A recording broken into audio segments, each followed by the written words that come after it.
Here's CZ from Binance, the CEO of Binance, who needs no more introduction, obviously. Welcome, CZ, to the community and the live interview here. Thank you for having me here. Yeah, thanks. So, what's the general feedback for this whole event? What are you trying to get out of it? Well, as any event, we try to just spread the information, educate more users, and have more of an interaction with our community. And overall, the event is I'm super impressed, super amazed, because there's actually 3 simultaneous blockchain events going on in Singapore right now, and Singapore is a pretty small area. Yeah. And this every event is packed, so it's great. Yeah. Yeah, I was actually in your event like the day before in CMC's event, and you talk about a lot how Binance transformed from not only being a spot trade and a derivative exchange. Yeah. Can you talk a little bit more about what are the derivatives that you guys are introducing, and how is that going to impact the whole ecosystem? Sure. I mean, So we launched futures trading about 5-6 weeks ago. And already in that 5-6 weeks or so, the futures trading volume just for BTC, we only have 1 contract, is already higher than Binance spot trading volume combined. Okay. So that means like Binance spot has like 150 or 170 coins on there, and so futures trading volume is very high and it's growing very quickly. From a product perspective, the Binance futures product is very, very stable, very fast. So if you haven't tried it, you should try it. But I do always gotta give a disclaimer that when you try futures, do it with very small amounts of money, because with high leverage is high risk. So it is different from spot trading. But trading on futures is much cheaper because you have less capital tied into trading. And the fees are actually cheaper right now as well. So it's and just that's cheaper fee. That's your major competitive advantage compared to other crypto exchanges. To be honest, I would say no. It is one of the strong advantages. But also for futures, you want a platform that's really stable and really really smooth. So you don't want any like auto deleveraging, etc. So you want to pick a platform that's very solid.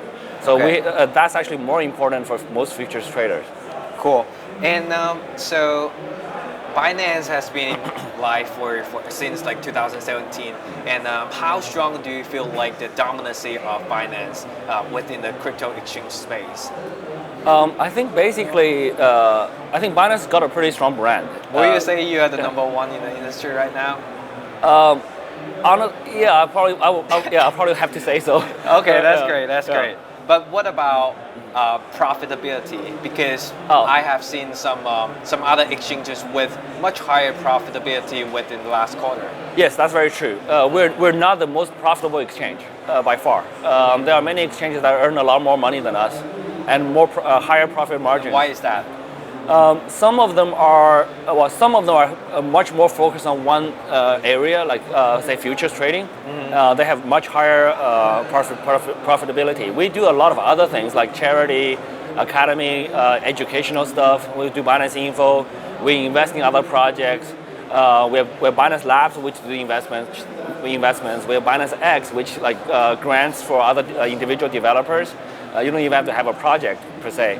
So we do a lot of this other stuff, and we are expanding to many different countries to add more fiat support where we're actually not making any money. So your fiat currency gateway, it's not profitable. It's zero commission. Okay. So not only it's not profitable, it's zero revenue. That's good for the users. Yeah. So but we want to have this low barrier to entry so that we can get more people into the space. So we're doing a lot more of those stuff. We have a very long-term view. So we're not here just to make money as quick as we can. Great. We could make a lot more money if the profitability was the higher target. But right now, I think we want to grow the space. Great. So yeah. So since you already talked about, we cared about the industry, we want to bring adoption to the industry. So what are the biggest trends that you have seen currently in the crypto space? I think the trend is, I think the industry is, so there's more regulatory acceptance. More countries are really rushing into the space now. So given the the speech by China President Mr. Xi, everyone's now is forcing the other countries to come in. So we also signed an MOU with the Ukraine government to advise them on regulatory to help them shape the regulatory framework for Ukraine. So we're an advisor. And so we're now seeing a lot more countries coming into the space now. So I think that's the biggest trend we see. How fast will that be, do you think? Especially for major countries like, for example, US, UK.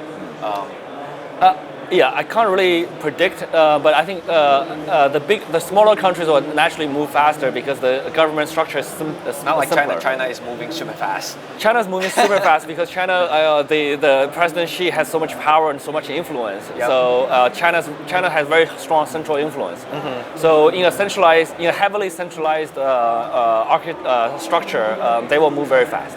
I think some of the other more democratic countries actually going to move slower because they have the discussions and talk and all these other processes they have to go through, which is fine, but they'll come along. They'll join. Cool. So in order to bring more adoption in general, which space do you think it's more promising for blockchain developers to get in?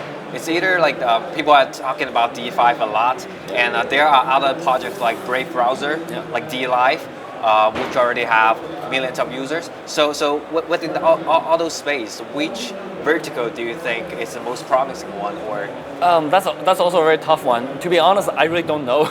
It's the short answer. But that's the biggest challenging problem in the industry currently. I don't think so. I think it's okay, to be honest, because different people are trying different things. Because different people have different expertise, and we have guys working on browsers, we have guys who are working in gaming, we have guys who are working on payments, we have guys who are working on e-commerce. It's very hard to predict which one's going to be the next immediate boom, right? So when can we expect the next killer app, the real killer app with major adoption? To happen in the industry? Again, those kind of short answers I don't know because those kind of predictions are very, very difficult. If you asked me in 2016, I would never said ICOs, right? I would not have said fundraising on blockchain, but that's what happened. So we usually take a react approach. So we when a particular sector is getting a lot more users, we support it. So short answer, we don't know, but many people are trying many different things in different areas, and something will click. But Binance is basically providing transparency, trading volume, and everything to the industry. Yes. And, we provide access. So we want people to be able to come in, have access to more cryptocurrency, and then have price discovery and liquidity. So that's what we mainly provide.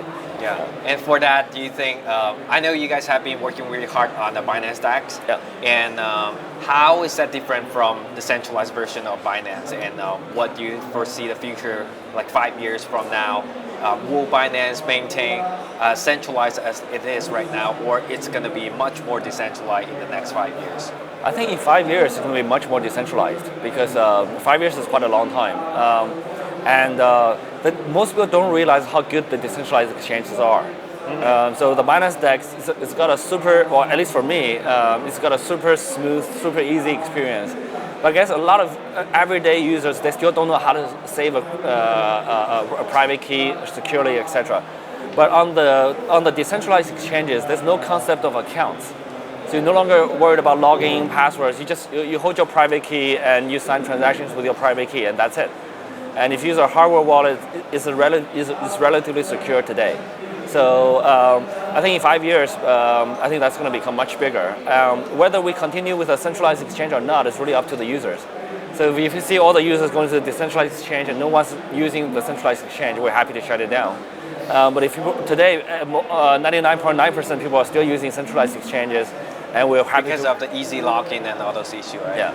So we let the users choose. So if the users choose a product, then we continue to support it. If the users don't use it anymore, then we'll shut it down. Cool. And so from the listing perspective, what's going to be the difference between the DEX and centralized Binance? So on centralized exchange, we have a team of analysts that look at different projects at different areas.